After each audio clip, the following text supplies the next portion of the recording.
Oke, terima kasih. Selamat sore semuanya. Terima kasih Pak Anies Mata sudah mengundang lagi saya bergabung di Gelora. Excellency Rizal Sukma, senang sekali kita ketemu lagi. Terus Bu Mutia, ya tadi saya sempat dengarkan paparannya, oke benar, Bu calon menlu beneran. Nah, izinkan aku mau share aja slide kalau boleh, ya kan. Tapi intinya begini sebelum saya mulai, bahwa kita itu memang sudah sangat nggak bisa buying times lagi, karena sekarang Swedia sudah berpikir ulang tentang NATO, kemudian Hungaria juga, kemudian Putin sudah mau melepaskan cadangan emas yang besar-besaran, ya kan. Kemudian dia tadi pagi Indonesia, waktu Indonesia bagian barat ya, mengumumkan dia akan menahan sampai 2023 raw materialsnya, nggak akan pernah lagi keluar Rusia. Jadi mau saya bilang Putin really mean his words gitu. Dia akan melakukan tindakan yang tidak pernah terpikirkan sebelumnya gitu. Kita pikir dia takut, ternyata dia nggak pernah takut. Itu aja intinya sih begitu aja. Oke, saya mau bilang dari ini. Menurut saya tentang isu ini adalah kita tuh harusnya lebih melihat kepada isu terkait apa ya, terkait revisi balance of power. Sebenarnya itu aja kayak kelihatannya menurut saya ya. Dan kita tuh harus hati-hati betul ketika kita menyatakan ini demilitarisasi kah, aneksasi kah, atau invasi. Karena ini masih ada confusion nih, gitu kan. Saya nggak akan bacakan karena nanti akan saya share aja. Tapi intinya, di mata saya, Rusia tidak melakukan aneksasi, Rusia tidak melakukan invasi. Nah, itu de facto yang di mata saya, karena tidak merancang untuk menduduki wilayah atau merebut wilayah tersebut, gitu kan. Nah, Rusia mungkin sekarang dalam posisi PD sekali karena dia merasa diplomasi yang dilakukan itu tidak cukup kuat dari orang-orang ataupun dari negara-negara sebenarnya yang punya dosa tanda kutip ya, yaitu NATO dan Amerika gitu loh. Untuk menenangkan dia malah lebih gila gitu dengan beberapa sanksi yang menurut saya sudah nggak masuk akal sama sekali. Nah, saya cuma mengingatkan aja sebentar kita flashback karena Indonesia itu punya sejarah hebat sekali ketika kita punya presiden yang membuat sebuah gerakan yang penting sekali dengan menggabungkan negara-negara terbesar setelah PBB. Dan kita ingat ya, waktu itu tuh Bung Karno, saya nggak akan bacakan, tapi yang paling inti Bung Karno tuh mendirikan gerakan non-blok itu adalah bagaimana untuk melawan kekuatan besar politik blok. Itu catat dulu. Jadi, we are against NATO sebenarnya. We are against apa sih siapapun itu yang terlalu kuat dan membuat dunia itu nggak seimbang. Selain juga sekali lagi menghalangi segala bentuk pendudukan, dominasi campur tangan atau hegemoni gitu. Nah, jangan lupa tentang pidato beliau to build the world anew, bagaimana dia menekankan sekali tentang makna nasionalisme, internasionalisme, dan keadilan sosial. Dan inilah mungkin kemudian Bung Karno bicara tentang non-blok dan pidato yang terkenal di PBB. Menurut saya itu kenapa kalau kita masih mau non-alignment position, harusnya kita tuh abstain. Bahwa kita hari ini belum masuk ke unfriendly friends-nya unfriendly list-nya Rusia gitu kan, itu karena belum aja gitu. Menurut saya ya. Setelah ini nih saya setelah bicara di sini mungkin saya nggak bisa lama. Saya ada rapat dengan dubes Rusia karena beberapa lalu saya berbicara dengan beberapa dubes di luar Rusia yang lagi pada panik. Nah hari ini mungkin saya terakhir bertemu dengan dubes Rusia. Ya, Ada beberapa poin yang saya rasa ini menjadi penting. Pertama, Rusia itu punya Cina, punya Iran, punya Korea Utara. Dia juga bisa masif mengakses pasar dunia bersama Cina. Hari ini dia sudah bersikap apa dengan kita, dia keluar dari Visa dan Mastercard, dia akan membuat bergabung dengan Cina. Kekuatan ekonomi Rusia dan Cina jelas akan bergabung. Dan bagaimana sebenarnya beberapa hal yang kita harus pikirkan adalah tadi sekali lagi saya mau bilang dulu sebelum kita menimbang waktu kemarin kita di UN menyatakan kita tuh tiba-tiba mengambil sikap, pernah nggak sih terpikir bahwa siapa sih ngasih power orang buat ngomong bahwa kita tuh harus nggak abstain? Kadang-kadang suka heran deh saya. Gitu. Siapa gitu? Saya rasa itu harus dianulir sikap itu karena kebetulan saya itu terlibat dalam di Kemlu saat menyiapkan hubungan strategis perjanjian atau ikatan hubungan strategis dengan Rusia. Jadi saya tahu betul tentang apa sih yang mau capai Indonesia dengan Rusia, bagaimana konsep kita tentang Rusia, bagaimana kepentingan kita terhadap Rusia, bla bla bla. Dan kita punya perikatan perjanjian strategis. Kita dengan Rusia, dengan Ukraina belum punya. Setahu saya ya, kecuali saya nggak dilibatkan. Okay. Nah, ini nggak usah saya bahas. Tapi jadi kembali ke To Build the World Anew, sebenarnya adalah bagaimana dalam hari ini tuh Indonesia harus mampu tampil secara diplomatik. Gitu. Karena menurut saya dulu tuh Bung Karno kuat tuh karena diplomatik. Bung Karno dan Putin tuh ada samanya menurut saya ya. Putin dalam caranya dia memilih To Build the World Anew dengan ala dia militer, karena juga jangan salah, semua faktor elemen negara yang empat itu, diplomasi, ekonomi, information, gitu kan, kemudian militer, yang cuma tiga itu udah dimatikan semua oleh dunia gitu atau oleh Barat. Maka dia nggak punya pilihan lain selain militer. Nah, Jadi sekarang menurut saya dengan adanya Putin, ini adalah escaping the 62 years of old power, which is menurut saya itu imbalance. Saya cuma mengingatkan tentang pidato Soekarno yang menurut saya itu penting ya. Bayangkan di tahun itu Presiden Soekarno sudah bisa lihat PBB kalau tidak bisa bersikap betul. Makanya saya setuju kalau Bu Mutia bilang harus PBB itu harus direformasi gitu kan. Kalau memang nggak mampu, karena Bung Karno udah bilang bahwa organisasi seperti PBB itu harus adil gitu. Kalau enggak pasti dia akan disrupt dan akan terganggu. Dan yang paling penting dari pidato Bung Karno adalah ketika ini terjadi, gitu kan, seluruh dunia itu atau seluruh kemanusiaan itu akan suffer karena semua ide besar, ide mulia, ide idealnya dunia itu akan hilang. Karena kaitkan diingatkan oleh Bung Karno. Ingat ya, kita tuh nggak dealing with words. We are dealing with people, we are dealing with human, we are dealing with men. Gitu. Dengan all their dreams, all the ideals, dan juga the future of all men. Itu yang mungkin harus diingatkan. Dan sekali lagi kita mesti lihat, saya nggak akan panjang lebar, pasti tadi udah, tapi bagaimana merasanya posisi Rusia ketika Ukraine diundang-undang masuk ke dalam NATO.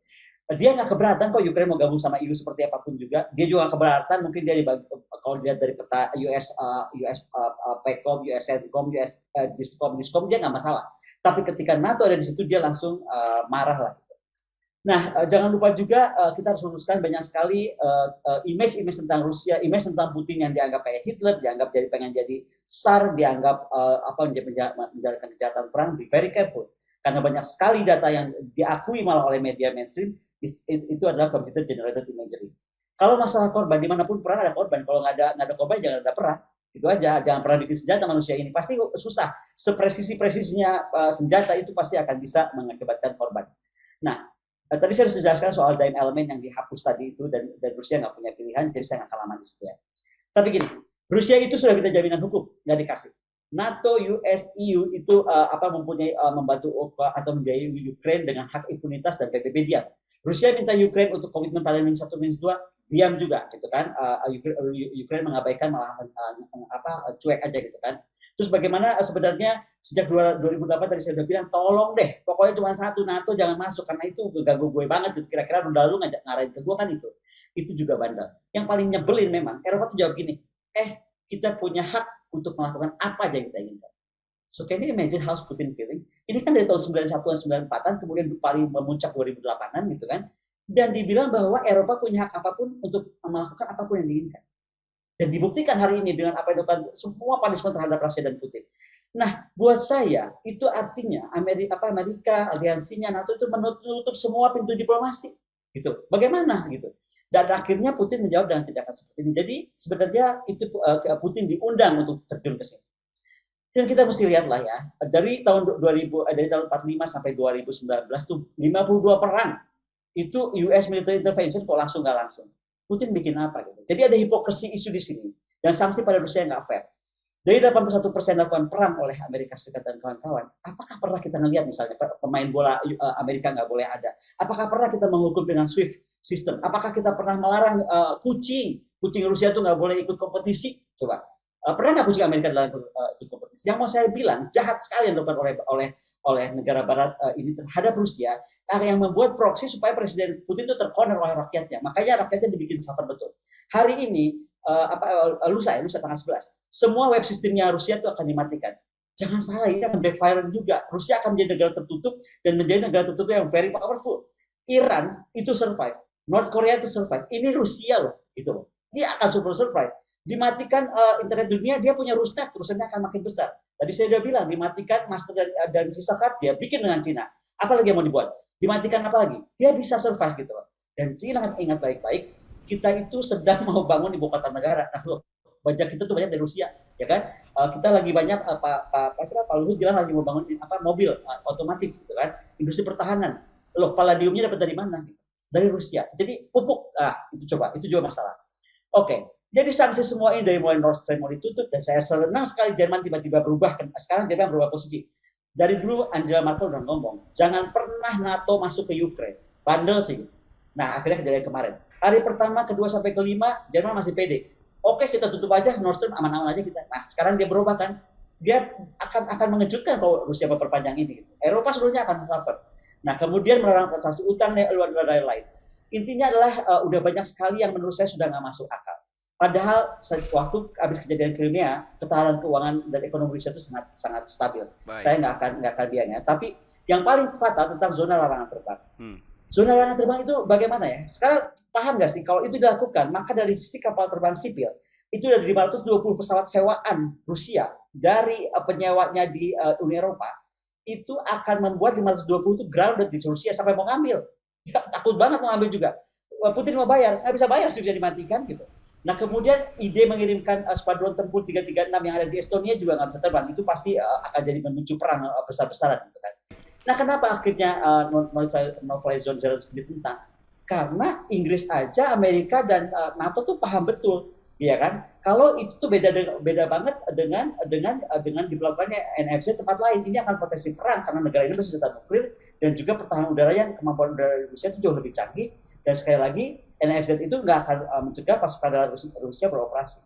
Jadi saya melihatnya NATO tuh serba bingung, Amerika serba salah tingkah, dan yang ini nggak boleh panjang-panjang, Indonesia harus ambil posisi. Iya. Yang saya mau bilang lagi, Putin itu punya jam terbang yang tinggi. Dia presiden yang sudah selesai dengan dirinya. Dia udah nggak perlu jaim, nggak perlu TP-TP, cari panggung ini enggak. He's done with himself. Jadi dia akan bersikap sebagai liberator. Kita lihat semua kota yang dibombardment itu akhirnya langsung didapat bantuan kemanusiaan. Kemudian treatment baik pada pasukan Ukraine yang tertawan. Kemudian terlihat perhitungan perang yang matang muncul dari kedewasaan berpolitik Putin, yang menurut saya sudah pas the 10,000 hours of theory. Kemudian bukti terlihat perlawanan penduduk Ukraine yang minim. 71% angket ya, penduduk Ukraine setuju Putin melakukan tindakan apa yang dilakukan di Ukraine. Nah, ada dampak kepanjangan yang kita mesti hadapi. Indonesia nggak boleh dalam posisi menghakimi, dan juga sekali lagi terus paham bahwa self defense Putin sama dengan Bush ketika mengatakan you are with me or against me. Itu yang sebenarnya dilakukan Putin, tapi dia nggak ucap itu. Kemudian saya mau habis aja, Indonesia hati-hati bersikap, posisi kita hampir sama dengan Rusia.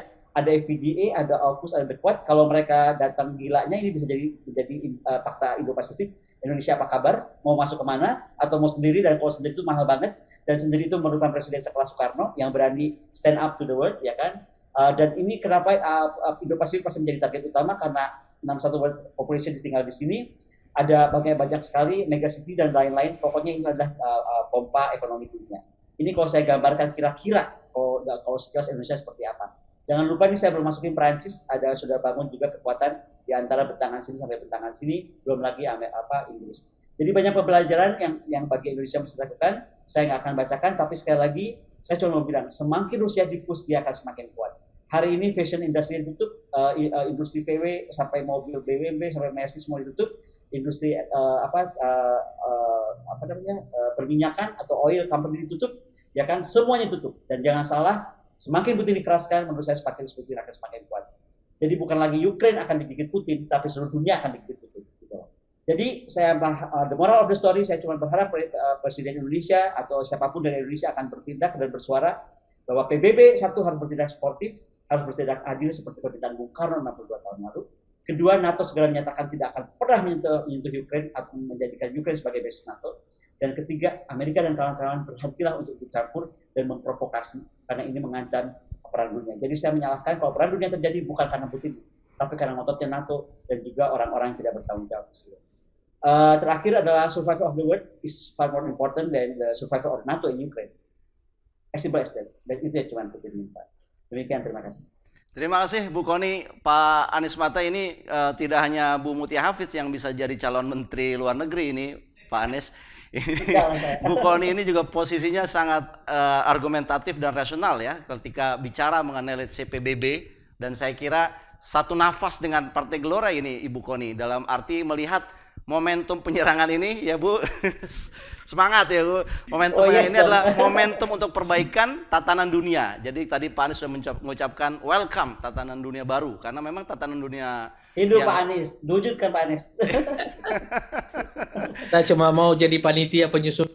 Oke, siap. Panitia penyusunan tatanan dunia baru ya Pak ya, Pak Anies ya. Tapi Pak Bu Kony, saya ingin punya pertanyaan begini. Tadi Ibu Kony sudah menyebutkan Indonesia sebetulnya punya kepentingan terhadap Rusia. Tadi Ibu sebutkan kita ingin bangun ibu kota. Kita juga mungkin berharap ya Rusia berinvestasi di ibu kota itu, ataupun juga mungkin bisa membantu jangan-jangan suplai minyaknya dan gasnya. Mungkin saja misalkan Rusia juga bisa dimintain bantuannya. Nah, dalam konteks yang lebih strategis, Bu, kalau Ibu melihat sebenarnya, terutama dalam kaitannya dengan harga-harga ya, karena kita worry tadi bulan April itu artinya bulan Ramadan. Kalau ini berkepanjangan sampai April dan harga minyak kemudian menjadi problematik, orang di bulan suci ini bukannya nanti fokus ibadah, tapi mikirin BBM, sembako dan sebagainya. Nah, kalau menurut Ibu ya, langkah strategis apa nih dalam arti kita kelihatannya tadi argumentasi Ibu kita butuh Rusia. Nah, langkah strategis apa yang bisa Indonesia lakukan dalam melakukan istilahnya apa, mengurangi ketegangan sekaligus juga mengamankan harga-harga domestik yang terkait sama Rusia menurut Ibu? Oke, kalau tadi dikaitkan dengan ketergantungan, sebenarnya bukan kemungkinan, tapi sudah jelas komoditas ekspor kita ke Rusia itu minyak kelapa sawit mentah, ya kan? Kalau kita dianggap unfriendly country ya, minyak kelapa sawit mentah kita tuh 499 juta dolar. Kopra kita tuh 65 juta dolar, kopi kita 36,7 juta dolar, karet alam kita 32,3 juta dolar, mentega kita 32,3 juta dolar. Jadi kalau tiba-tiba gara-gara kita tadi berpihak bukannya abstain, enak, udah bagus kita posisi non-blok, harusnya abstain aja, itu bisa diblok semua berapa juta dolar, kan? Nah, impor Indonesia dari Rusia, ini yang saya bilang, besi dan baja itu sekitar 266 juta dolar.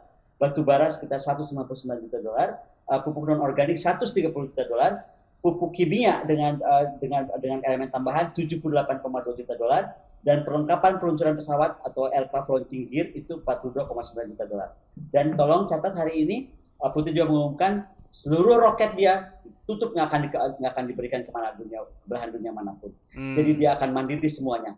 Jadi menurut saya, tolong tadi yang saya sudah sampaikan, anulir sikap kita, karena kita nggak tahu, mungkin hari ini friend masih dianggap masih friend atau belum jelas, besok dia checklist lagi unfriendly country Indonesia finish gitu loh.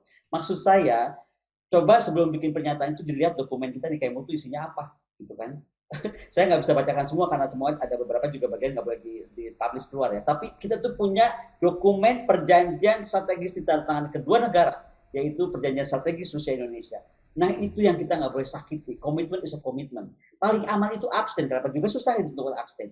Nah yang kedua adalah tadi yang saya sarankan, ada pemimpin Indonesia yang stand out gitu kan. Apalagi Presiden Jokowi kan sedang pegang kendali nih di G20 gitu. Ngomonglah di G20 misalnya, ya kan, bahwa tadi 3 hal. PBB harus bersikap betul-betul sebagai PBB. Kalau nggak usah ada PBB deh, pusing banget gitu kan. Jadi bikin pusing kan nggak pernah ada. Nomor 2 adalah kemudian menghimbau NATO untuk menyatakan, declare aja bahwa oke, kami sadar sekarang kami tidak mengerti perasaanmu gitu. Kami tidak akan pernah mengganggu Rusia, Ukraine, dan mungkin kalau perlu Belarus dan lain saya nggak tahu gitu.